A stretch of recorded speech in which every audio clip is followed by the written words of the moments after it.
매일매일 수상한 매일함. 털어놓기 힘든 궁금증 음지의 기묘한 사연들이 도착하는 이곳은 수상한 매일함. 저는 선사패 김PD입니다. 자, 약간 좀 추우셨나봐요, 미녀 개그우먼님께서. 네, 지하 3층이라 그런지 여기 추워. 많이 쌀쌀하네요. 네. 네. 밖은 엄청 따뜻한데 밖은 따뜻해요. 네. 아무튼 핵으로부터는 보호는 되지만 네. 추위로부터는 보호는 안 된다. 네, 네. 습하고 추운 곳입니다, 이곳은. 네. 긴 살기 좋은 곳. 네. 네. 자, 또 본격적인 저희 사연 다뤄보도록 하겠는데요. 오늘 남과 여 프로파일링 특집 사연들로 오호. 보고 나왔습니다. 먼저 첫 번째 사연은요.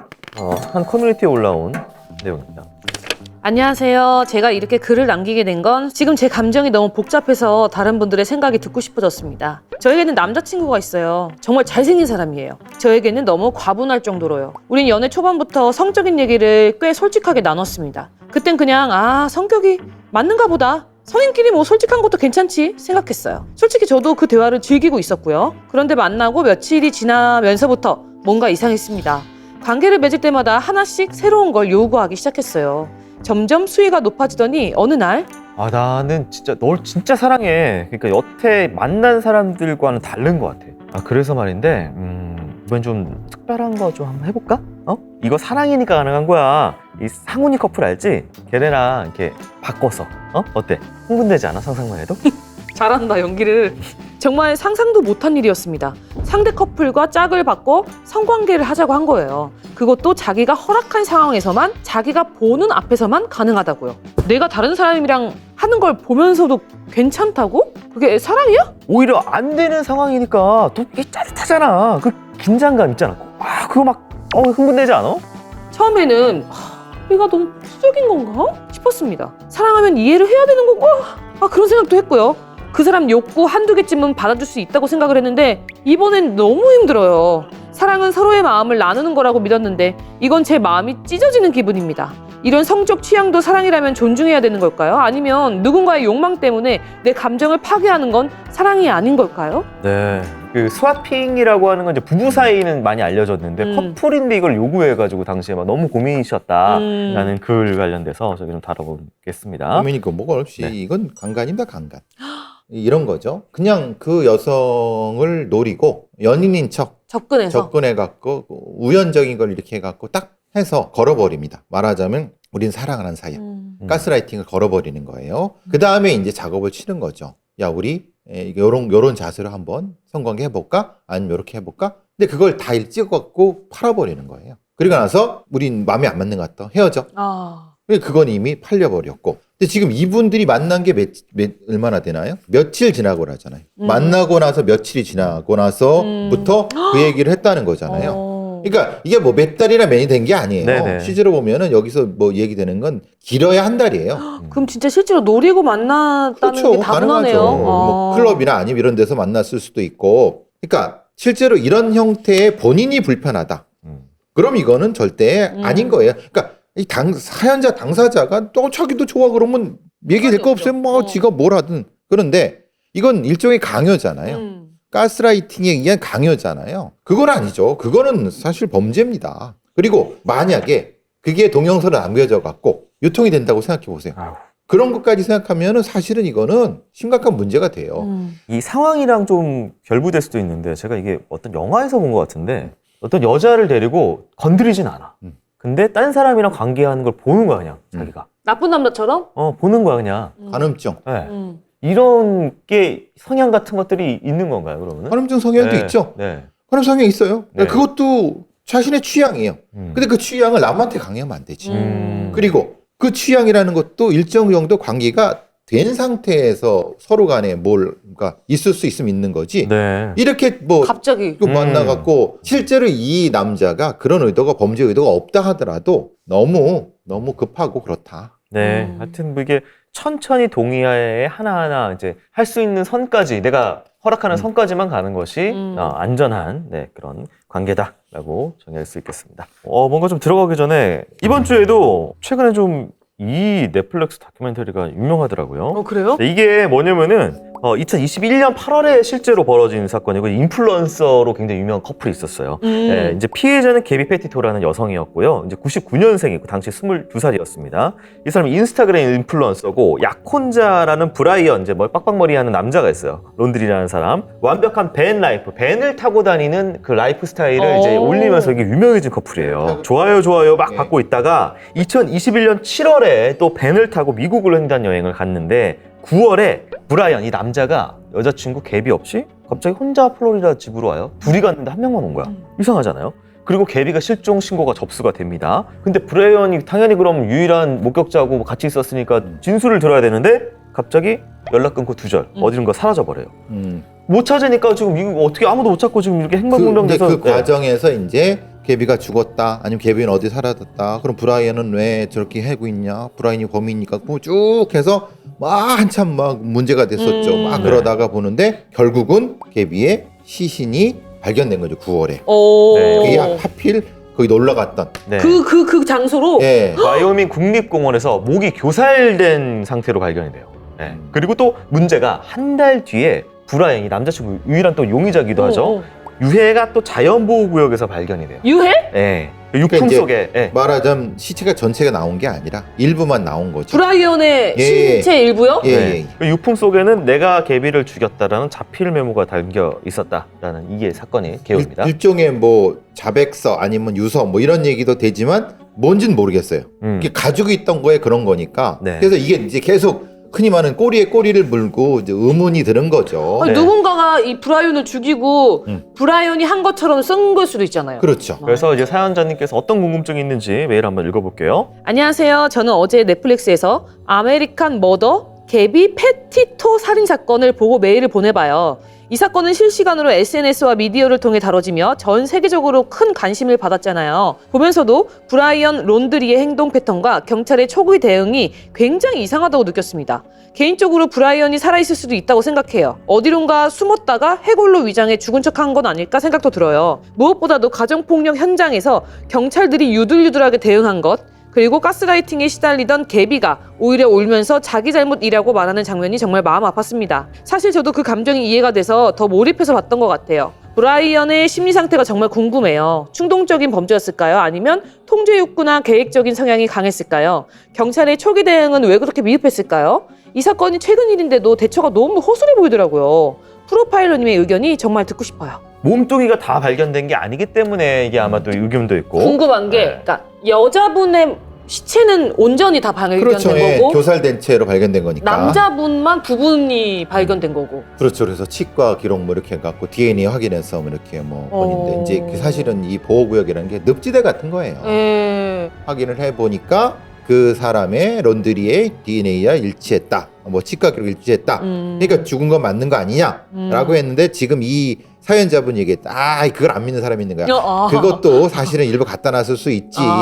만약 그때 경찰이 당연히 분리해갖고 했어야지라고 하는 건 그 초동 대응 문제. 그 다음에 또 하나는 아까 말한 브라이언이 맞아? 그냥 죽이고 지는 그냥 어디서 잘 살고 있는 거 아니야? 또 하나 안나 씨 얘기한 대로 아니야. 누군가가 론드리도 죽이고 게비도 죽이고 이렇게 위장했어. 몇 가지 얘기가 막 괴담처럼 좀 재밌잖아요. 흥미롭잖아요. 그래서 이제 이 사연자분도 우리나라에서 벌어지고 있는 교제폭력 살인이라든가 이런 것들과 이제 연결이 돼갖고 막 궁금해하신 거예요. 뭐 이런 거 있잖아. 행복한 커플인 줄 알았는데 십수년간 맞고 살았다.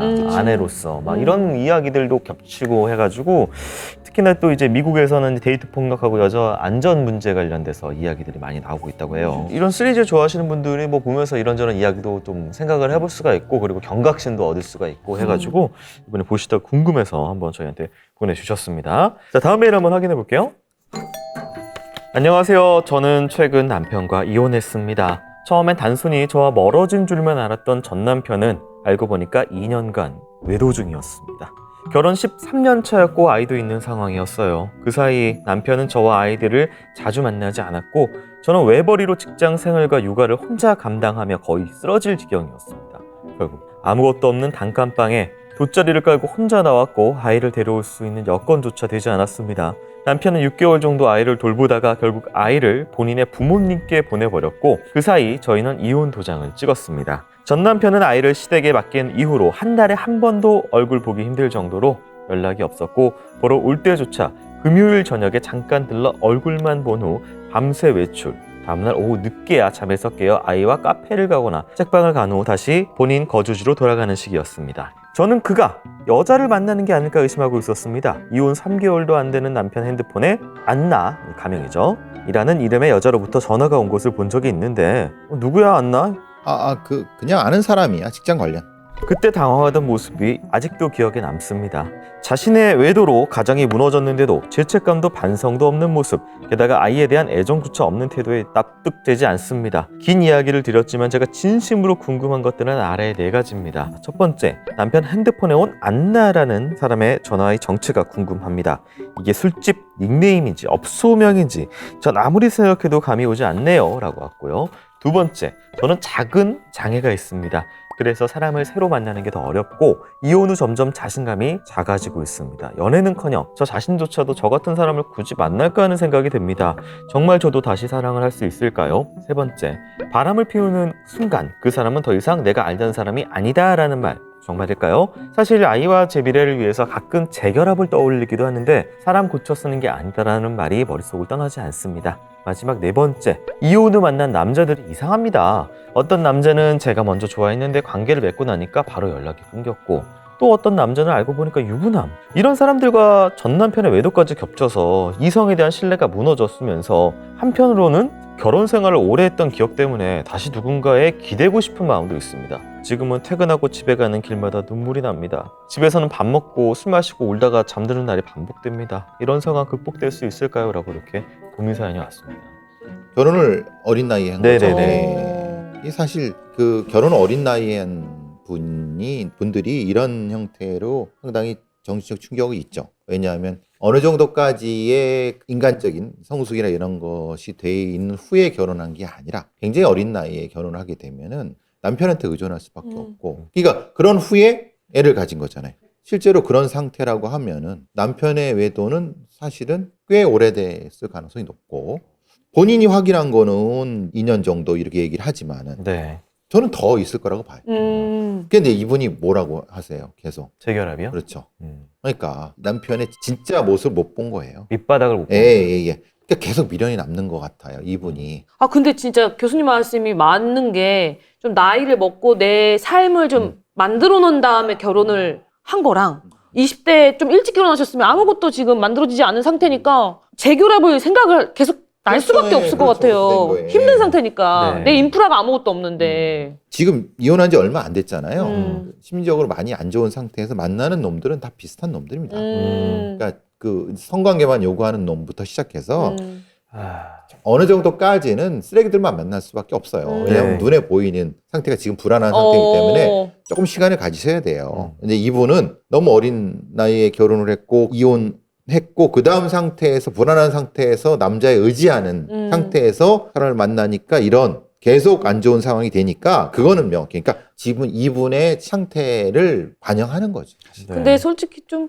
내 상태가 지금 안 좋으니까 누구라도 막 쥐꾸라기라도 맞아요. 잡고 싶은 심정이실 것 같아요. 네. 예. 그러니까 그리고 확인받고 싶고 내가 괜찮은 사람이라는 걸. 그 지난번에 언제 그 낯솔 옥수님하고 돌싱 뭐 편 관련돼서 해가지고 방송했는데, 돌싱 되면은 되게 막 그런 성적으로 약간 접근하는 남성들이 되게 연락이 갑자기 생긴다 뭐 이런 얘기가 그렇죠. 있으셨어요. 맞아요. 예. 네. 그래서 안 그래도 돌싱이라는 위치를 좀 그렇게 보고 접근하는 사람들이 있는데 게다가 자존감까지 낮으니까 진짜 그렇죠. 하이에나 같은 놈들이 좀 꼬이기 쉬운 그렇죠. 상황인 네. 것 같아요. 네. 이거는 조금 시간이 걸려야 됩니다. 그리고 가능하면은 당장이 좀 힘들더라도 제가 보기에는 이 남편은 이전부터 계속 바람 폈을 것 같아요. 네. 예, 사실 이렇게 몸이 멀어지면 마음도 멀어진다고, 그게 잘못된 거였죠. 근데 그게 잘못된 건지 아니면 애초에 남편이 그걸 원했는지 모르겠어요. 네. 그러니까 너무 어린 상태에서 만났는데 여기서 얘기는 사실은 나이 차이는 여기 얘기하지 않았어요. 네. 근데 거기에 따라 좀 다를 수 있죠. 나이 차이가 좀 있는 상태라고 하면은 사실은 더 그럴 수 있죠. 더 다른 여성과 관계를 계속해 왔을 가능성이 있죠.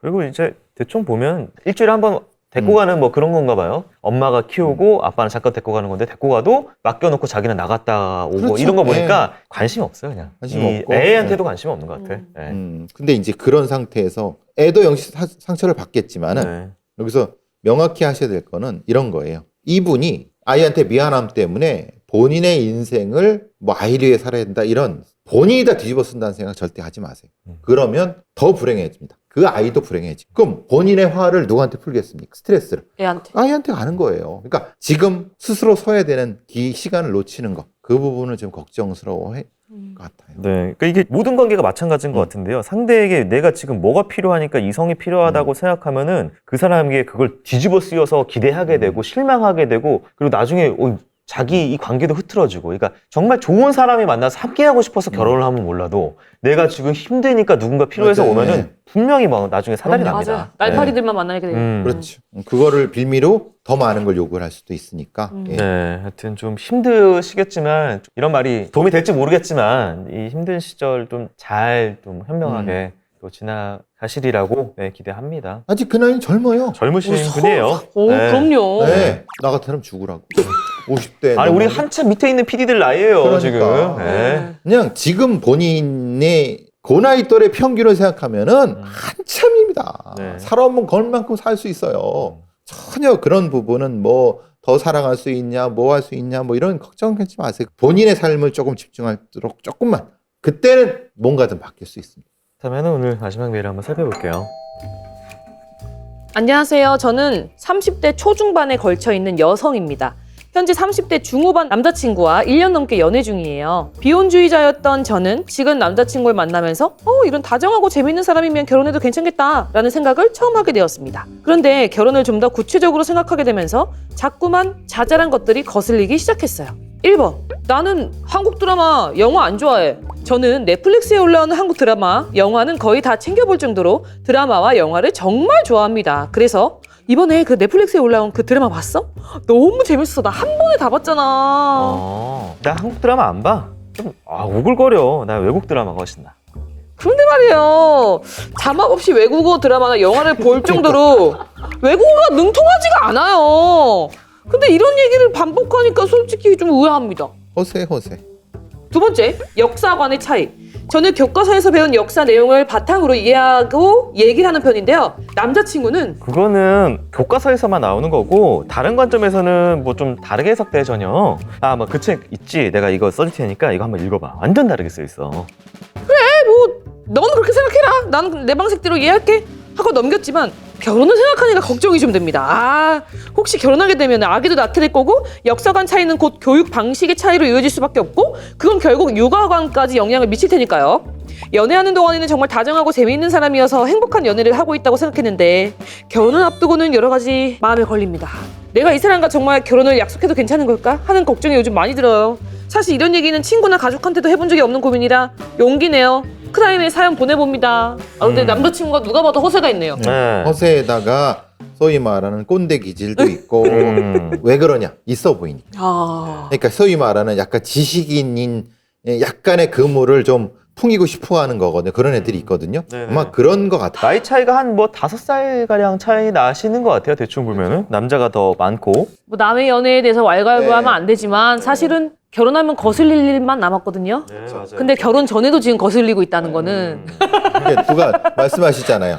연애할 때는 다 좋게 보이는데 다정하고 뭐 네. 다정하고 재미있는 사람이라면 결혼해도 괜찮겠다라고 들 정도로 그러니까 지금 걸리는 게 두 개예요. 지금 이제 상대가 얘기해주면은 이거를 공감해주는 게 아니라 야 그거는 좀 취향 아니지 않냐라고 이게 내 취향을 뭐 내가 더 위에 있다라는 식으로 얘기하는 부분 하나하고 뒤에 것도 좀 연결이 되는 것 같아요. 넌 아직도 잘 모르는구나 역사를. 그러니까 지금 나이가 5살 어린 여동생이라서 지금 더 낮춰서 보는 건지 아니면 내 나이가 좀 많긴 해요. 근데 성숙해야 되는데도 불구하고 그거는 좀 이렇게 좀, 하는 태도는 좀 아직 맞아, 좀 맞아. 애 같다. 아니 네. 그러면 본인이 거꾸로 얘기해서 나는 그 외국의 저 드라마 이런 걸 내가 직접 들어갔고 했는데 설명을 해주든가. 그러니까 뭣도 모르는 새끼가 뭐 자기가 좀 튀려고 뭔가 좀 분명히 계속 걸릴 거예요. 한번 걸리면은 맞아. 계속 걸리거든요. 그러면 진짜 대놓고 한번 정리할 필요가 있어요. 도대체 얘가 네가 얘기하는 그 책을 한번 제대로 한번 얘기를 해봐. 나도 읽어볼게. 한번 토론을 해보자. 이런 식으로. 그러니까 전공법으로 나가서 그 부분에 대한 걸 한번 정리를 하지 않고 네. 이 머릿속에 막힌 걸 정리하지 않고 가면 계속 맞아. 그럴 겁니다. 맞아요. 이게 뭐 흔히 좀 지났죠. 한 5년, 10년 지난 거였는데 맨스플레인이라는 단어가 이제 떠오르는 때가 있었어요. 특히 이제 미국을 대상으로 남자들이 되게 여자들한테 explain, 설명하려고 한다. 그러니까 자기가 더 우위에 서기 위해서 이런 지식들을 여자들한테 사실 입각한 뭐 이게 뭐가 있다 하면서 설명하려고 하는 태도를 가지고 맨스플레인이라는 단어가 유행하던 시절이 있는데 근데 너무너무 지금 얘기하는데 네. 다 막 스쳐 지나가. 네, 그런 그죠? 남자들이랑 스쳐 맞아. 지나가. 예. 그런 부분들이 좀 있는 것 같고 이 부분은 교수님 말씀대로 조금 결혼을 하실 생각까지 있으시면은 그런 태도에 대해서는 확실하게 좀 규명하고 정리하고 내가 이런 부분은 좀 불편하고 이런 걸 얘기를 했는데 안 바꿔지는지까지 확인을 하고 그 이후에 한번 결혼을 결정하시는 게 낫겠다라는 생각이 좀 드네요. 저는 근데 또 그렇게 남자들이 그렇게 하면은 네. 아닌 거 다 알잖아요. 그렇죠. 그래서 그게 오히려 더 귀여워 보일 때가 있었거든요. 그렇죠. 예. 처음에는 귀엽게 했을 수도 그것도 있어요. 맞아요. 예, 근데 아니 그거면 거기를 거쳐야지. 어. 그걸 넘어서는 거는 선을 맞아요, 넘는 맞아요. 거지. 예. 네. 별다른 문제인데 나랑 정치 성향이 다른데 내가 결혼을 하면 어떻겠냐라는 걱정을 가지신 분들도 좀 있더라고요. 오, 맞아. 애를 같이 키우고 가치관이 있고 교육관이 다르고 이러는데 걱정이 돼요라고 이런 부분이 또 있더라고요. 예전에는 그게 별 문제가 안 됐어요. 네. 왜냐하면 예전에는 유튜브 시대가 아니었거든. 음. 생각해보세요. 옛날 시대는 진짜 이게 뭐 별 차이 없었잖아요. 같은 텔레비를 보고 같은 책을 보죠. 지금은 아예 알고리즘이 달라요. 보는 게 달라요. 그러니까 시대가 바뀌었다는 걸 명확히 우리는 인지해야 되고 옛날 같으면 뭐 아이 별거 아닌데 지금은 아닙니다. 편향성이 짙어지는 시대로 우리가 왔기 때문에 이게 마치 이슬람과 기독교처럼 건널 수 없는 이런 것까지 가는 정도의 가치관이 다르면은 이게 좁혀지기 쉽지 않아서 이게 좀 어려울 수도 있다. 특히 이제 아이를 키우면은 나는 얘는 좀 엘리트로 키우고 싶다. 얘 방임해야지. 이거 나중에 엄청 갈등이거든요. 근데 진짜로 애기 키우면서 많이 싸우더라고요. 그 교육 그게 달라가지고. 그것도 진짜 심각한 문제 중에 하나. 두 분은 좀 비슷하셨어요? 저희는 좀 그랬어요. 비슷한 건지는 몰랐어요. 엘리트로 키워야겠다. 아니야, 지금 좀 방임. 좀 애 때까지 영어학원 보내야 돼. 지금 초등학교 1, 2학년인데 뭐 이런 타입이라서. 예. 자, 어쨌든 지금 고민이신데 결혼은 진짜 이제 좀 신중하게 많이 좀 재보셔라. 얘기를 많이 해봐야 된다. 재보시라. 네, 그런 말씀을 드리면서 저희 방송 한번 마쳐보도록 하겠습니다. 100가지가 다 마음에 들어서 결혼해도 네. 여기까지 해요. 점점점 만두를 빚으면서 약간 좀 수련을 해. 내 마음을 좀 다잡아. 항상 다잡습니다. 네. 자, 우리 고민 사연 여러 가지 메일들 climate@팟빵.com이라는 메일을 통해서 보내주시면요. 혹은 짧은 건 댓글도 괜찮아요. 남겨주시면 저희가 여러 가지 다뤄서 이야기 나눠보도록 하겠습니다. 네, 두 분 또 오늘 아침부터 수고 많으셨습니다. 수고 많으셨습니다. 저희 다음 주에 뵐게요. 안녕.